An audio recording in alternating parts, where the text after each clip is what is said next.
The first morning the black Jeep showed up, I was on my second cup of coffee, standing at the kitchen window in the same flannel shirt I'd worn since Ellen passed. It was 7:28, 2 minutes earlier than the roosters. The engine growled up the gravel like a dog that knew it didn't belong.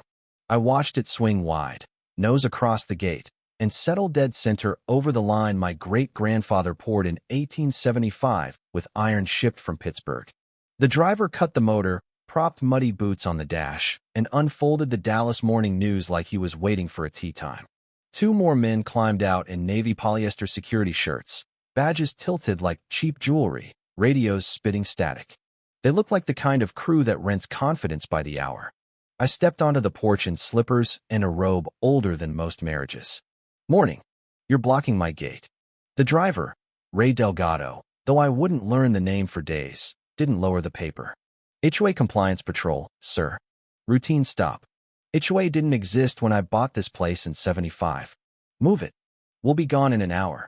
An hour turned into 12 days of mornings. Day 2, I left a note under the wiper. "Private property. Please respect boundary." Day 3, I measured the encroachment with a surveyor's wheel and a steel tape. 2.3 feet exactly, logged with time, temperature, wind direction, cloud cover. Old Boeing habits die hard.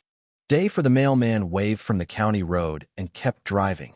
12 days of envelopes later piled on my kitchen table like a paper snowdrift. My neighbor Dorothy Jenkins, 81 and tethered to a portable oxygen tank, watched the medical supply truck turn around twice because the driver couldn't maneuver past the Jeep. My grandson Nathan, fresh out of UT Law and clerking in Austin, parked 3 blocks away on day 6 and hiked in with his briefcase, tie flapping like surrender. Victoria Langford arrived on day 7 in a white Mercedes that looked embarrassed to be on gravel. She clicked across my yard in heels sharp enough to stake vampires, clipboard clutched like a hymnal. "Mr. Caldwell, I'm the new association president. We're simply maintaining standards." She flipped pages. "Your gate, mailbox, and those live oaks violate setback, height, and aesthetic codes." I leaned on the porch rail, coffee cooling in my hand. "Ma'am, that gate outlasted Sherman's march, 2 world wars, and 4 generations of Texas weather. It's not moving for your clipboard." Her smile thinned to a razor. "Standards evolve. Cooperation avoids escalation." Escalation arrived the next morning when Ray flicked a cigarette, but onto my soil and grinned like a man who'd never met consequences. I started the notebook that night under the gooseneck lamp Ellen bought in '82. Arrival 7:31 a.m. Departure 8:47 a.m. License plate 7JKR42. Ash trajectory 4.2 feet left of center post. Wind WSW 6 miles per hour. Engineers don't rage. We record. In the barn, under a tarp stiff with 15 years of dust and mouse droppings, waited the press. 20 tons of Boeing steel, bought cheap when the plant upgraded to CNC.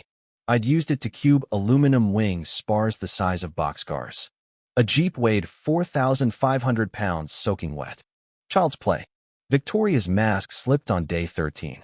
She returned without the clipboard, heels traded for flats, voice softer than honey left in the sun. "Henry, let's be reasonable. I can get you retirement community money. Nice place in San Antonio, no maintenance, no worries." When I declined, her eyes went winter. "Then security presence will intensify until compliance is achieved." Translation, the Jeep would stay until I broke. What she didn't know was the cedar chest in Ellen's old room. Inside, beneath her wedding dress and the baby shoes our daughter never wore, lay yellowed survey maps stamped by the Army Corps of Engineers, 1847. Caddo Nation burial mounds under the North 40, noted, numbered, protected by federal statute. Disturb them and you trade manicured nails for prison bars and a jumpsuit the color of dishwater. Nathan filed emergency protection orders that afternoon. Victoria countered by tripling the crew. 8 men now, surplus store tactical vests, radios squawking nonsense, and convinced the county commissioner to fast-track zoning for community safety based on my concerning behavioral patterns. News vans sprouted like bluebonnets after rain. On day 18, 500 spectators lined the road, neighbors, reporters, federal agents, and every soul with a phone and an opinion. Victoria directed traffic in pearls and panic, voice cracking over a bullhorn. Ray parked in the identical rut, 2.3 feet over the line, engine idling like a challenge. Federal Marshal Laura Ramirez arrived at dawn in a black Suburban, credentials glinting. She reviewed my notebook, walked the boundary with a metal detector, and confirmed the mounds. Cease all activity on protected archaeological sites, she read aloud from a document stamped in red. Victoria's face went the color of skim milk. Day 19 broke cold and clear, frost silvering the grass. I was up at 5, oiling the press, checking gauges, running a dry cycle on a concrete test block. At 7 a.m., the crowd swelled, neighbors in Carhartt, reporters in North Face, federal agents in windbreakers. Dorothy sat on her porch across the road, oxygen hissing, eyes bright as a girl's. Nathan stood beside me in boots and a flannel that still smelled of Austin courthouse polish. Ray parked at 7:30 sharp, same rut, same smirk. Victoria paced in a camel coat, phone to her ear, voice climbing octaves. I walked out with a clipboard thick with calculations and a red button on a 20-foot cord snaked through the grass. 30 seconds to vacate my property, I announced loud enough for every microphone within 50 yards. Ray fumbled the key. Victoria shrieked about lawsuits, terrorism, grand theft auto. The driver's side window was still down. I could see coffee sloshing in a styrofoam cup. At 15 seconds, the crowd hushed. At 10, a child in the front row started counting down with me. At 0, I pressed the button. Trenches I dug at 2 a.m. For 7 straight nights, berthed steel plates on hydraulic rams. The press engaged with a basso hum you feel in your breastbone. Tires burst like gunshots. Pop, pop, pop, pop. Safety glass cascaded in perfect cubes. The frame folded with the slow dignity of a dying elephant, metal screaming, paint blistering. Hydraulic fluid and motor oil wept into containment trays I'd welded from Boeing scrap. At 8 seconds, the roof met the hood. At 10, the engine block surrendered. At 12, the ram stopped, leaving a 4-foot cube of Jeep sitting exactly where trespass began, mirror-flat sides catching the sun like a monument. The silence lasted 1 heartbeat. Then 500 Texans erupted in applause that rattled the oaks. Dorothy hooped so hard her oxygen alarm chirped. Nathan stared at the cube like it was the burning bush. Agent Ramirez ran a gloved finger along a flawless edge. Clean, legal, textbook reasonable force under Texas Penal Code 9.41. She turned to Victoria. Cuffs. Victoria's breakdown was operatic. Mascara streaked. Pearls scattered across gravel as deputies wrestled her into the Suburban. Ray spilled everything before the Miranda warning finished. Cancer bills, canceled insurance, Victoria's promise of legitimate security work at $25 an hour. 18 years for her, 8 for him, reduced for cooperation. The cube was trailered to the county museum before sunset, mounted on a concrete pedestal under a brass plaque.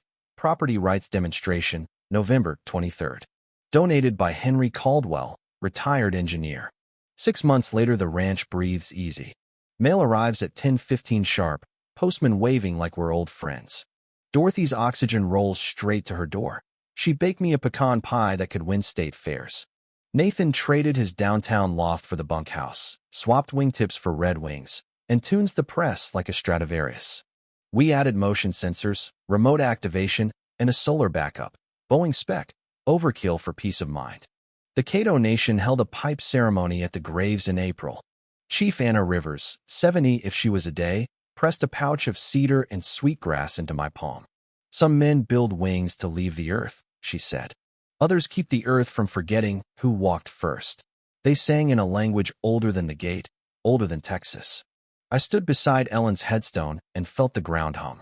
Victoria counts days in federal orange at FMC Carswell. Her appeals cite everything from cruel and unusual punishment to First Amendment violations against clipboards. Ray writes from FCI Bastrop. His wife's cancer is in remission, and they dream of a quiet life in Oregon where nobody wears badges for hire.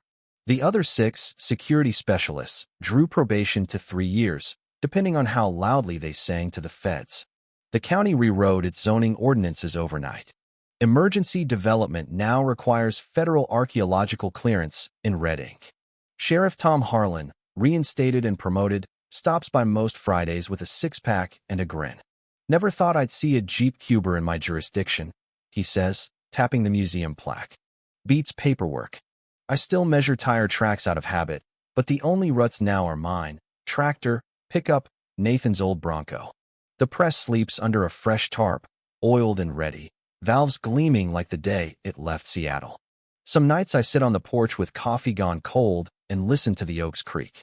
They've seen Comanche raids, Civil War deserters, Dust Bowl widows, and now a 78-year-old engineer who turned arrogance into geometry. Property rights aren't slogans. They're physics, federal law, and a man who knows exactly how much pressure it takes to fold 4,000 pounds of steel into a lesson nobody forgets.